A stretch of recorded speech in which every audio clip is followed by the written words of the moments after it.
Dinda Hau mengaku kesehatannya kian membaik pasca mengalami keguguran. Selain itu, istri dari Ray Mbayang itu mendapatkan pelajaran berharga setelah mendapatkan kejadian yang membuatnya sedih. Alhamdulillah sekarang aku sudah lebih baik, dan setelah mengalami hal kemarin ya semua itu dijadikan pelajaran yang pasti, kata Dinda Hau saat ditemui baru-baru ini di Jakarta Selatan. Kendati demikian, Dinda begitupun sang suami mengaku bersyukur telah dititipkan anak walaupun hanya sebentar. Dan membuat aku sama Ray makin bersyukur lagi karena apa yang sudah Allah kasih ya dia itu tetap harus disyukuri walaupun kita dititipkannya hanya sebentar. Dan kita tetap dikasih rasa bahagia walaupun cuman sebentar, ungkapnya. Saat ini Dinda turut menjaga kesehatan tubuhnya dan mentalnya.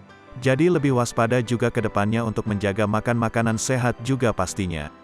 Dan saling menerima satu sama lainnya juga sih pasti, ungkapnya.